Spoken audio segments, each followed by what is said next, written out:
inside of your walls. But where the night kicks in, that's when you know what is left. Turn me inside out when I sleep, so I can rest.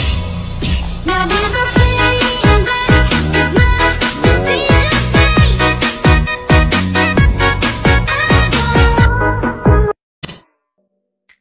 Selamat pagi, di saat ini saya Herdianto Aumo akan menjelaskan tentang tugas perancangan ruang dalam, dan ruang yang saya pilih ialah ruang perpustakaan.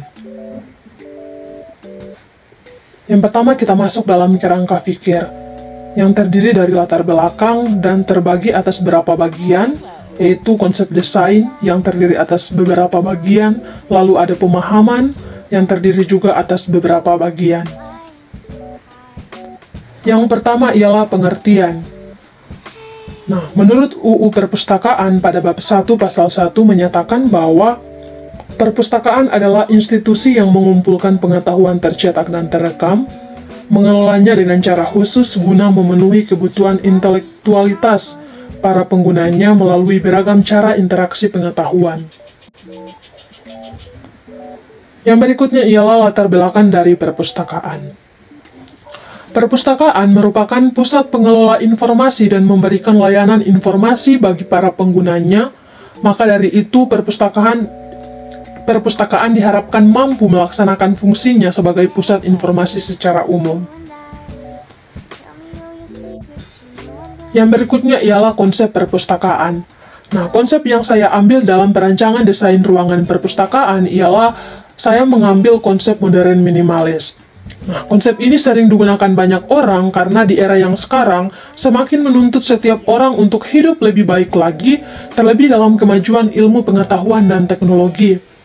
Nah, dengan menerapkan konsep modern pada desain ruangan bangunan, dapat menciptakan ide-ide baru bagi setiap penikmat ruangan.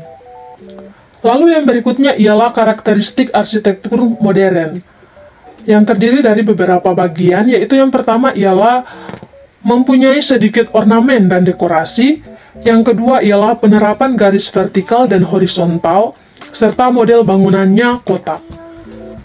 Lalu yang berikutnya ialah penggunaan cahaya natural pada jendela dan kaca, memiliki ruangan terbuka, serta menggunakan desain asimetris, dan yang terakhir ialah terkoneksi dengan alam. Selanjutnya yaitu pemilihan ruang. Nah, pemilihan ruang ini terdiri atas beberapa bagian, yaitu yang pertama ialah ruang diskusi. Nah, ruang diskusi ini menggunakan konsep modern minimalis dengan menggunakan tema home. Melalui konsep modern minimalis ini akan memberikan suasana lebih berkesan dan selalu mengikuti perkembangan zaman. Lalu alasan memilih ruang diskusi ini dengan menggunakan tema home, yaitu agar supaya memberikan suasana seperti di rumah sendiri bagi para kelompok diskusi. Lalu yang berikutnya ialah ruang baca dan ruang koleksi. Nah, ruang baca ini menggunakan konsep modern minimalis dengan menggunakan tema kafe. Alasan menggunakan tema kafe ini karena jarang ada sebuah ruang baca yang menggunakan atau memiliki tema kafe. Nah, dengan konsep modern minimalis ini lebih mengutamakan kegunaan dari ruangan tersebut. Lalu selanjutnya ialah ruang koleksi. Nah, tujuan saya memilih ruang koleksi yaitu ingin menata buku-buku ataupun barang lainnya sesuai dengan fungsi dan kegunaannya, supaya para pengguna atau para pembaca dapat dengan mudah menemukan sesuatu yang dia ingin baca atau dia perlukan, karena sesuai dengan pengalaman di luar sana, masih banyak para pengguna yang suka keliru untuk mencari barang yang dia inginkan atau dia perlukan atau dia ingin baca. Nah, alasan memilih ruang diskusi ini dengan bertema home, yaitu agar supaya memberikan suasana seperti di rumah sendiri bagi para kelompok diskusi atau bagi para pembaca, agar supaya mereka merasa lebih nyaman. Lalu yang berikutnya ialah analisa dan sintesa, yaitu terdiri atas elemen pembentuk ruang yang terbagi atas beberapa bagian, yaitu bagian atas atau bagian plafon, bagian samping atau bagian dinding, dan bagian dasar atau bagian lantai. Nah, Selanjutnya adalah analisis material ruang. Yang pertama ialah analisa plafon. Nah, setiap ruangan yang dipilih yaitu menggunakan plafon gypsum. Lalu analisa dinding. Ruangan baca menggunakan dinding beton biasa, sedangkan pada ruangan diskusi menggunakan dinding kaca. Lalu yang berikutnya ialah analisa lantai, yaitu ruangan baca dan ruangan koleksi menggunakan lantai vinyl, sedangkan pada ruangan diskusi menggunakan lantai karpet agar memberikan kesan nyaman seperti di rumah. Nah, kita masuk dalam analisa lantai. Ruang baca dan ruang koleksi menggunakan lantai vinyl. Lantai vinyl sangatlah praktis karena jika bosan dengan lantainya, kita bisa mengganti kapanpun ketika kita ingin mengganti lantainya. Nah, ada beberapa kelebihan dari lantai vinyl ini, yaitu yang pertama, terdapat beragam warna dan motif. Yang kedua ialah mudah dalam pemasangannya, dan yang terakhir tentunya ialah mudah untuk dibersihkan. Yang berikutnya ialah analisa lantai pada ruang diskusi. Nah, pada ruang diskusi ini menggunakan lantai karpet yang berwarna hijau agar supaya terlihat seperti berada di luar ruangan. Ada beberapa kelebihan menggunakan lantai karpet ini, yaitu yang pertama ialah terasa hangat dan nyaman, yang kedua ialah memiliki peredam suara, dan yang terakhir ialah harganya relatif murah. Yang berikutnya kita masuk dalam analisa dinding, yaitu pada ruang baca dan ruang koleksi menggunakan dinding beton biasa. Nah, penggunaan dinding beton ini akan menampilkan ruangan yang sederhana dan sesuai dengan konsep.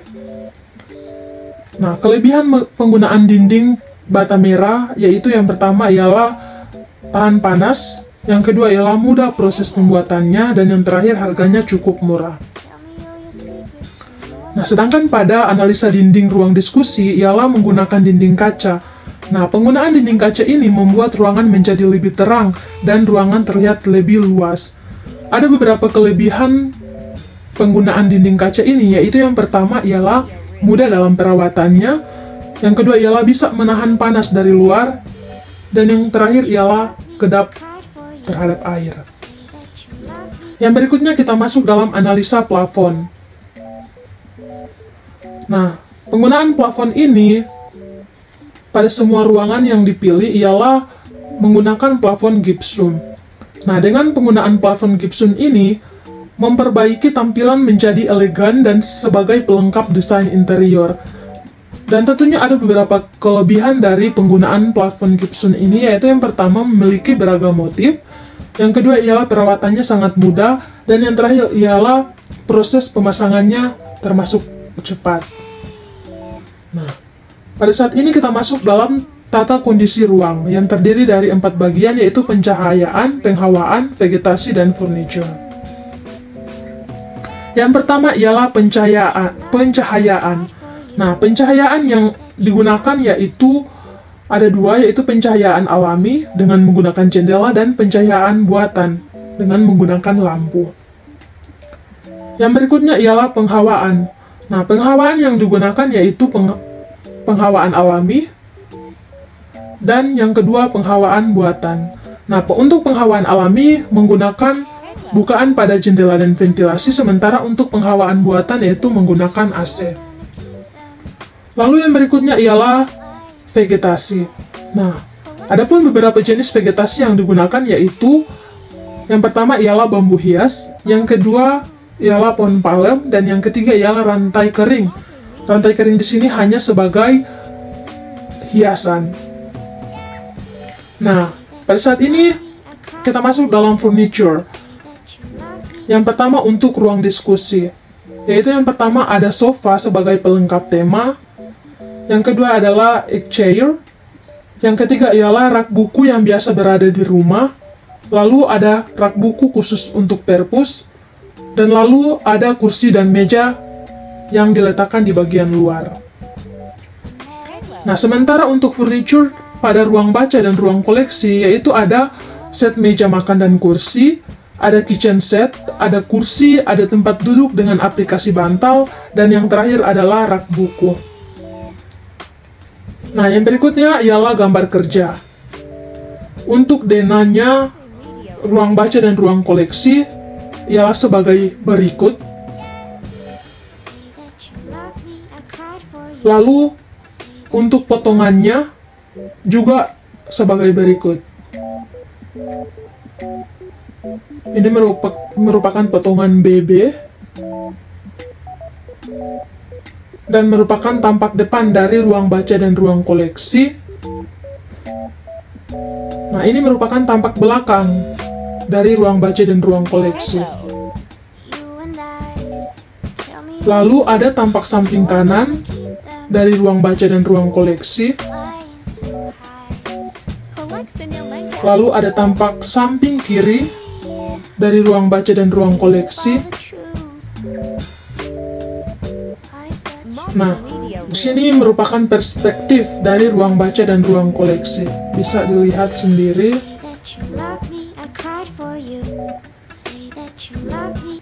Nah, yang berikutnya ialah detail arsitekturnya dari ruang baca dan ruang koleksi.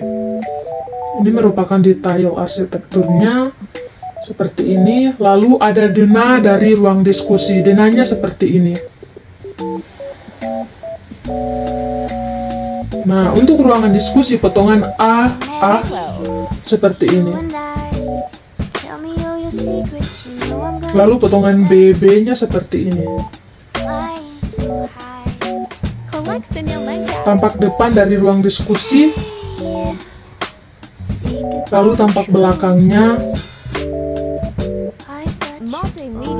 Dan ini tampak samping kanan ruang diskusi. Terlihat perbedaan dengan ruang baca tadi. Ini merupakan tampak samping kiri. Dan ini merupakan perspektif dari ruang diskusi. Kita bisa melihat perbedaannya.